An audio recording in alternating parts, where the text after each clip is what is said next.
Nah, hari ini saya ingin bagikan the true faith.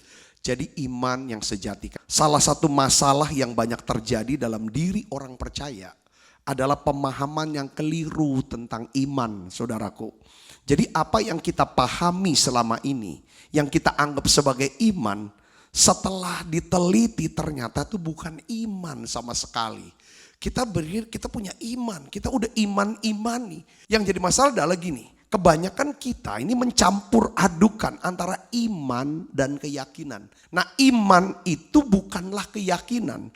Karena apa, saudara? Karena iman itu berasal dari alam. Sedangkan saudara, keyakinan itu berasal dari diri manusia.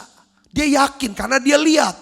Ibrani 11 itu menjelaskan tentang iman. Iman adalah dasar dari segala sesuatu yang kita harapkan. Dan bukti dari segala sesuatu yang tidak kita lihat. Iman itu adalah dasar, iman itu adalah bukti.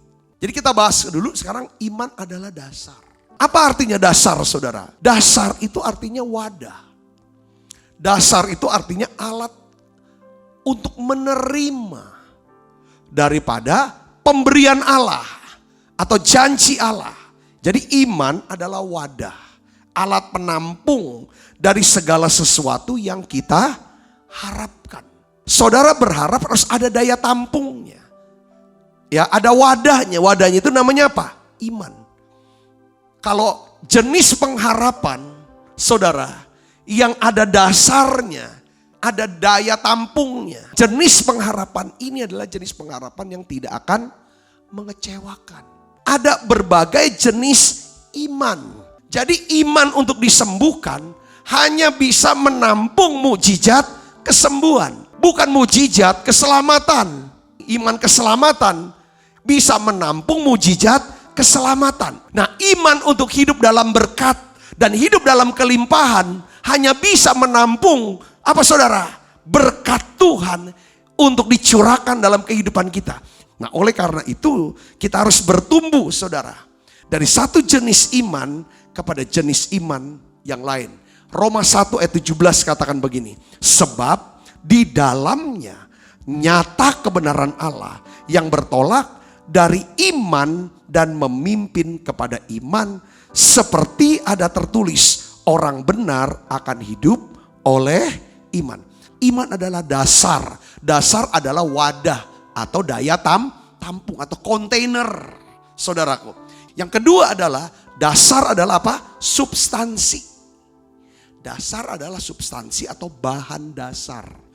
Apabila kita mau menerima janji Tuhan, saudaraku, kalau kita mau menerima mukjizat dari Tuhan, mau janji Tuhan digenapi dalam hidup kita, perhatikan saudara, kita perlu mengumpulkan apa? Bahan-bahan dasar. Kalau bahan dasarnya sudah komplit, barulah mukjizat itu terjadi. Barulah pengharapan kita jadi kenyataan. Yang kita istilah doa kita dijawab.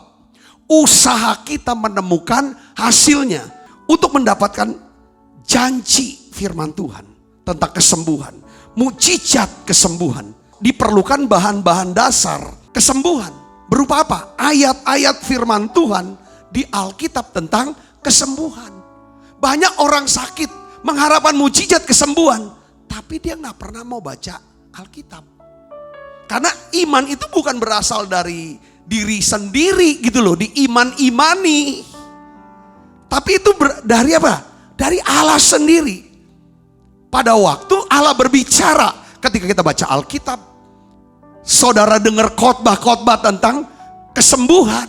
Ketika iman itu udah sempurna, maka mukjizat itu akan terjadi. Untuk apapun, saudaraku. Yang kedua adalah iman adalah bukti dari segala sesuatu yang tidak kita lihat. Apa maksudnya bukti di sini, saudara? Bukti di sini berarti apa? Tanda kepemilikan yang sah. Seperti sertifikat. Ya kan, saudara? Saudara punya sertifikat tanah. Saudara punya BPKB. Saudara, itu tanda kepemilikan yang sah. Jadi iman adalah kepastian. Adanya kepastian bahwa kita telah menerima janji-janji Allah tersebut. Atau dengan perkataan lain, iman adalah kemampuan melihat sesuatu yang dijanjikan Tuhan, sekalipun kita tidak melihat dengan mata jasmani kita. Efesus 1 ayat 3 kita baca sama-sama. Terpujilah Allah dan Bapa Tuhan kita Yesus Kristus, yang dalam Kristus telah mengaruniakan kepada kita segala berkat rohani di dalam surga. Katakan amin saudara. Jadi Allah saudara, dia ciptakan terlebih dahulu di dalam alam rohani yang kita kenal namanya heavenly places atau in the spiritual realm.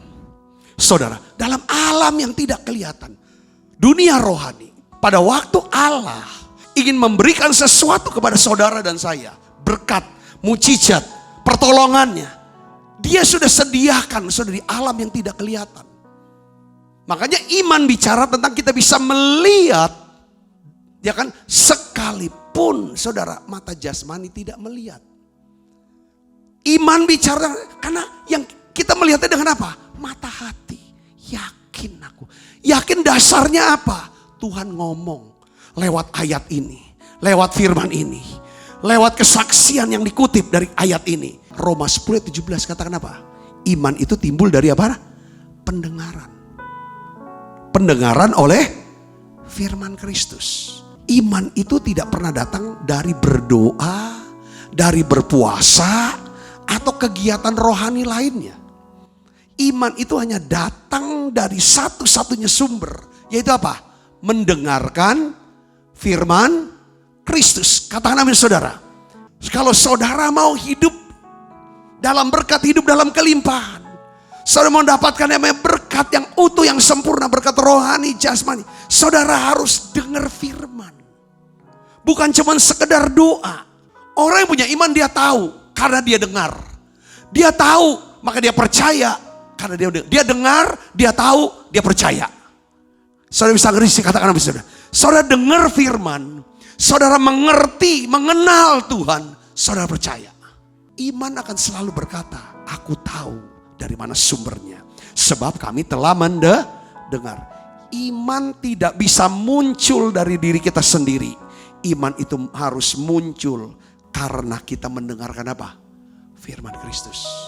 Bagaimana caranya kita bisa memperoleh iman? Yang pertama adalah saudara harus apa? Mencerna, merenungkan. Saudara merenung, gak bisa sekedar baca. Firman itu adalah roti hidup bagi makanan bagi jiwa kita. Sebagaimana halnya makanan itu dapat diubah menjadi energi apabila makanan itu dicerna dengan apa? Dengan baik. Firman itu kan makanan gak bisa telan-telan begitu. Telan pun kalau saudara gak ngunyah, tapi ucus akan mencerna. Saudaraku, kenapa? Supaya ini jadi sehari makannya jadi energi. Orang yang baca Alkitab, orang yang merenungkan Alkitab, dia cerna, dia pikirin, dia doakan. Saudaraku, pasti akan dapatkan kekuatan baru setiap hari. Kekuatan itu apa sih sebenarnya? Ya iman. Iman inilah kekuatan. Kan ada 3 kekuatan. Iman, pengharapan, kasih. Makanya saudara, orang yang dapetin iman, itu pasti iman itu adalah suatu bentuk istirahat. Jadi rest. Iman itu tidak bisa dibuat-buat saudaraku. Iman juga bukan sugesti. Dimana kita coba menyihir diri kita. Supaya kita yakin seyakin-yakinnya. Yang pertama adalah kita harus merenungkan firman. Yang kedua adalah saudara, nah ini penting nih. Saudara harus melihat kebenaran dengan apa? Roh hikmat dan wahyu. Makanya Rasul Paulus dia berdoa dalam Efesus 1 ayat 17-18. Dan meminta kepada Allah Tuhan kita Yesus Kristus, yaitu Bapa yang mulia, supaya ia memberikan kepadamu roh hikmat dan wahyu untuk mengenal dia dengan benar. Dan supaya ia menjadikan mata hatimu terang, agar kamu mengerti pengharapan apakah yang terkandung dalam panggilannya. Betapa kayanya kemuliaan bagian yang ditentukannya bagi orang-orang kudus. Nah sekarang pertanyaannya adalah gimana supaya kita bisa mendapatkan roh hikmat dan wahyu, supaya mata hati kita ini bisa terang, bisa lihat. Saudara, ketika saudara dengar khotbah seperti ini, Tuhan biar ada kata-kata yang Tuhan jadi rema buat saya. Sehingga itu jadi hikmat. Jadi satu kebenaran yang mengubah hidup saya. Tutup mata saudara, lipat tangannya. Saya ingin mau berdoa. Benar Tuhanku. Renungkan saudaraku. Biarlah melodi lagu ini. Saudara dengarkan lagu ini. Saudara tahu lagu ini. Saat ini Bapa, dalam nama Yesus, beri kami iman. Beri kami iman untuk bisa percaya. Seluruh keluarga kami diselamatkan. Selamatkan kami ya Tuhan Yesus. Beri kami iman untuk diselamatkan. Beri kami iman ya Tuhan, untuk dapatkan berkat rohani. Beri kami iman untuk kami bisa mendapatkan berkat jasmani kami.